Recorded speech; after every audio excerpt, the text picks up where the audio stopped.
Hello and welcome back to my book nook.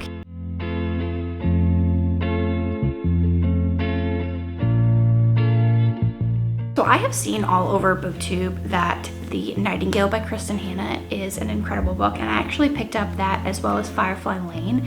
And then I, yesterday or the day before, I watched a video and someone 6-starred The Nightingale, which I think is kind of crazy for someone like that reads regularly. So I was like, okay, I love historical fiction anyway. It's not my favorite genre, but I do love it. So we'll start with that. I was excited because I just finished The Daughter of Dr. Moreau. I did not care for it, to be honest with you. The chapters overlapped because it jumped from perspective of Carlotta, who is the daughter of Dr. Moreau, to Montgomery, who is like the farmhand, I guess you can call him there. And to be honest with you, I just could not get into it, and I had to force myself to finish it. It probably, if I was into it, would have finished it the night. I think I tried to start finishing it on like Tuesday, and I just finished it yesterday, which was Friday. No, it wasn't.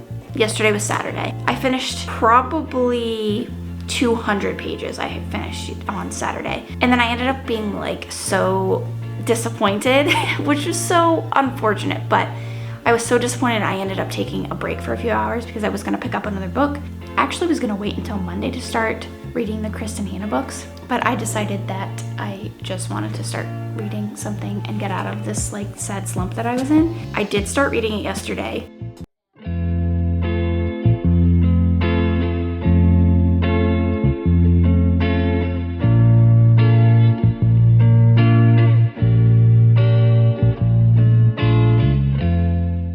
And when I tell you that I could not put this book down, I mean it. I literally read almost 200 pages yesterday. It is a really big book, so I don't think I'll finish it today. There is something about her writing that is just, I don't know, it's just so beautiful and it's so simple. I feel like the way that she writes, you can be there with the characters. You can really get a hold of their emotions. You can understand them. And it is honestly so sad. I've already cried twice, which is a lot in, less than 200 pages. But so it starts out with a woman who is in her later years in life, and she does have cancer for the 3rd time, and her son's putting her somewhere where she is not going to be living alone. She obviously can't live in her big house when it's just her and she's sick and she can't take care of it. So she goes up to her attic and finds this old trunk of hers that has some memories and things in it, and she finds an ID card, I think. Juliette Gervais. Sorry, I'm French, but I don't know that I pronounced that correctly, if I'm being honest with you. And it takes her back in time mentally to when the war broke out in France, which is where she's from. Then the next chapter 2 actually starts out in France in 1939. Her husband ends up getting drafted into the war. I actually did not know a lot about the war in France. Basically, it starts out from when her husband gets drafted. They have a young child. When they were kids, her mother died and she had a little sister, and she ends up being basically put in a house by her father, who gave up on being a father. And her sister lived there with this woman who was supposed to be taking care of them. She was really nasty and hateful. And so the main character, Vianne, ends up getting pregnant at 14, ends up actually getting married. She loses the baby. Then she goes on in her life with her husband and lives in this house. Her little sister ends up getting sent off to boarding homes, who keeps getting kicked out of them. And then the war breaks out and she's almost 19. The younger one is almost 19. Isabel, who's the younger sister, is almost 19. She ends up going back to be with her dad, who does not want her. So basically, I'm left off where it's the dead of winter. They're running out of money. They're running out of food. It's just sad. It's just sad. Anyway, I actually have some work stuff I need to get done, and it's supposed to rain for a little bit. So I'm gonna sit and do some work, and then I think I'm gonna update my reading journal if it's still raining. If not, I'm gonna take my chair. I'm gonna go out and sit out in town and read, because as much as my futon is finally comfortable to sit on and read, I want to get out of the house today. I didn't get out much yesterday, so we're gonna go do that. I also am going to hopefully read the Firefly Lane novel also by Kristin Hannah.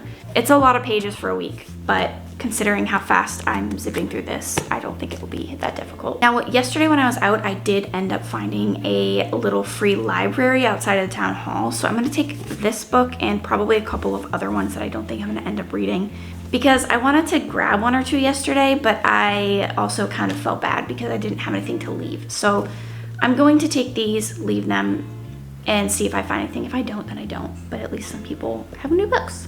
So yeah. All right, so I'm gonna pour myself some more coffee, get some work done, and then we will head out.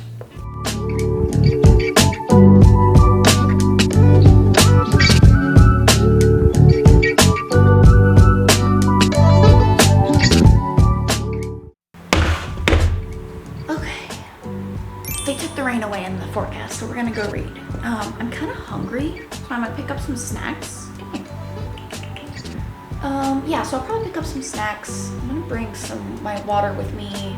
All right.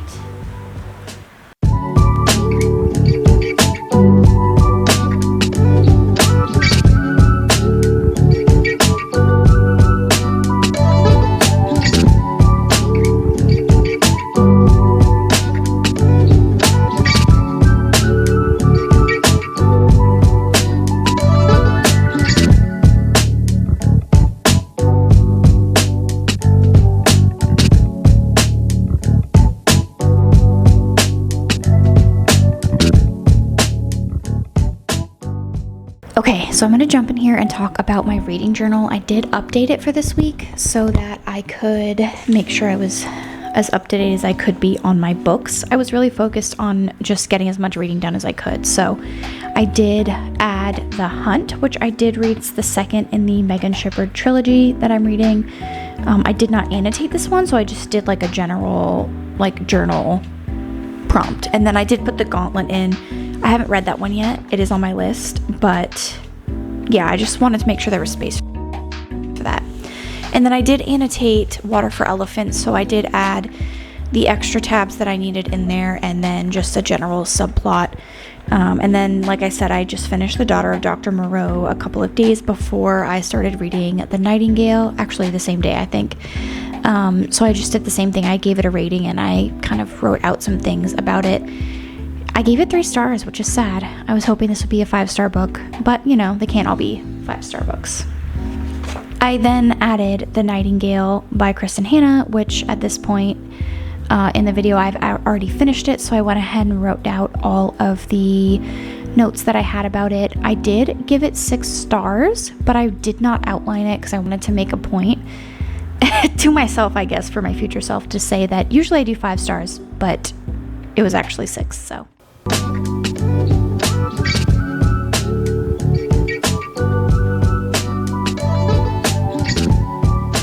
This reminds me of the scene in Mean Girls when the guy puts bologna on his face.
Officially on part 2, which is the 80s.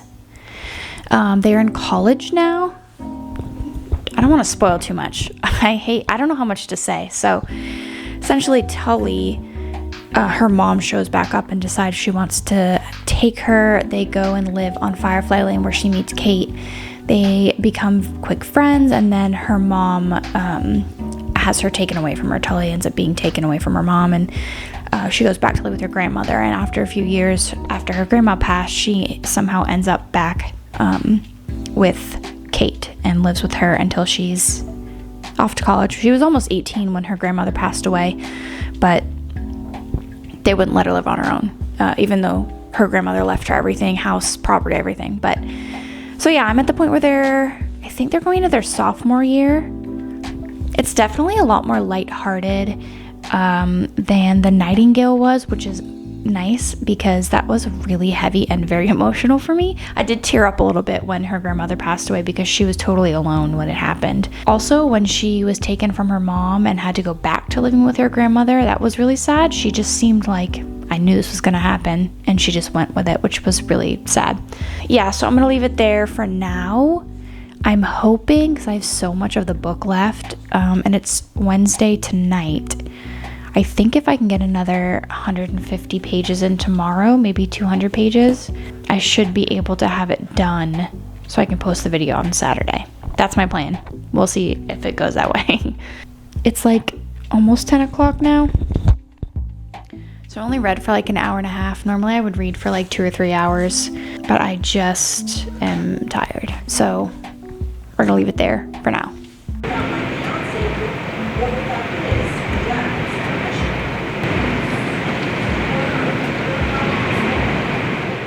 Okay, so I just wanted to touch base before I kept reading because I'm a little over halfway through. I got about another 150 pages in yesterday, and there were a few things that I took notes on that I wanted to specifically talk about. So one thing that I noticed is that no matter what it is in their life, Tully and Kate always tell each other whatever it is, good or bad, first. Even if it's like not involving them, like when Kate found out she was pregnant, she told Tully before she told her husband, which I kind of get, I really do, but I wasn't expecting that at all. But I get it. As a woman, I get it. But when you grow up with somebody and they become that confidant, they become that person that you talk to about everything, it doesn't matter if it's something you probably should have told your husband first, you're going to tell your best friend first. For me, that is my sister. I'm just everything. She knows everything.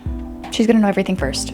And to be honest with you, like throughout their college experiences and like how Kate and Tully had like kind of separate lives from each other because they had different classes and aspirations and friends sort of in a way. Even though they were best friends, they had different lives and everything. I didn't go to college, so I didn't really get the college experience, but I remember being that young. And I mean, I'm 30 now, but I remember being like 19, 20, 21 and being so naive and not really being able to stand up for myself. So when Kate was like really trying to do other things without Tully, she felt guilty about it. And I had friends that would make me feel guilty about things that I really liked to do, even if it was with somebody else and not them. There was always like a, well, you didn't tell me you were doing that, and so I know what that dynamic of a friendship is. It can be so toxic. You're at that age where you're trying to find yourself, and it's really hard, and sometimes it takes a while to figure out who you are, and it takes a couple of, stumbling moments in your life, and it is what it is. Something I also did notice is that each part, like each section, has like a song reference. Let me see if I can find the 80s one. And obviously, like the song is like, Love is a Battlefield, Heartache to Heartache We Stand, that classic 80s song. They start out in the mid to late 70s, and then as they get older, they go through the generations. And then this was the 90s, which is such a like typical 90s song to have. So I did notice though that the book compared to the movie is different in certain ways. Like in the book, she ends up having 3 kids. In the movie or in the show, she only had the daughter. So, and then the timeline of certain things, like when her husband goes overseas as a reporter and he ends up getting really severely injured. He was much more injured in the book than he was in the show, and that happened in a completely different way. Like her daughter was grown, almost 18, but in there she was just a little kid. So that was definitely very different. But I will say, when she's talking about the things that her daughter likes, the like Beanie Babies and the Barbies, it really made me have the nostalgia from when I was a kid, because I was born in 95, so I was a late 90s, I guess you could consider me late 90s. I really wasn't old enough to enjoy a lot of the 90s until I was, in 99, which at that point, like, it's just not the same. I left off with Kate trying to find herself again outside of motherhood, and she's trying to write. Yeah, so I'm really interested. I'm hoping to finish this today, or at least part of the way today, or largely today, and then maybe finish it tomorrow. I actually have some work I need to get done, so I will probably focus on work more than this because that pays me money. Yeah, all right, so I will check in with you tomorrow when I finish reading. I have officially finished Firefly Lane, and very similarly to The Nightingale, I wept. I finished it and I immediately went to sleep, and I slept for 12 hours. I think I was so exhausted yesterday anyway because I was outside in the sun for a little while, and it was just so emotional and sad. Not necessarily in a bad way. I think when you describe a book as sad, people are like, oof, I don't know if I want to read that. But honestly, it was so good. So essentially, Kate does get cancer. She finds out really late that she has cancer, and, you know, they do what they can. And this whole time, Tully is, you know, like, uncommunicative because she is in Antarctica, or the Arctic, I think. But it is really sad to think that of all the things that Kate helped Tully through, of all the, like, disappointments and upset and sadness that she helped her through, that Tully was not there for Kate.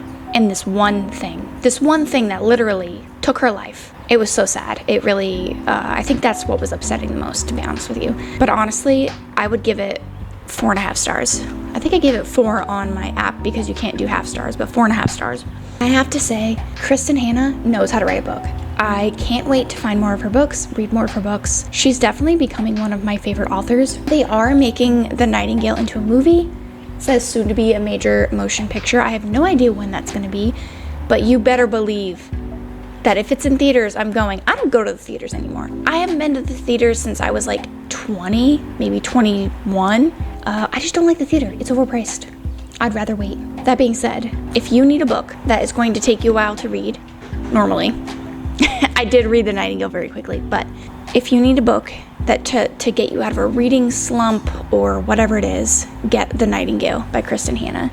I also obviously really loved Firefly Lane. I would definitely recommend it to you.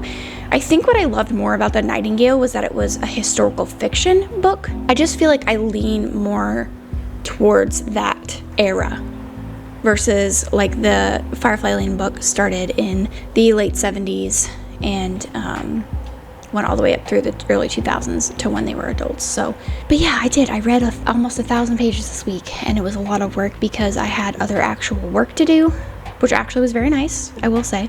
But yeah, I'm really, really excited to read more from her, and I hope that this is at all encouraging to you to pick up one of her books, pick up both of these books.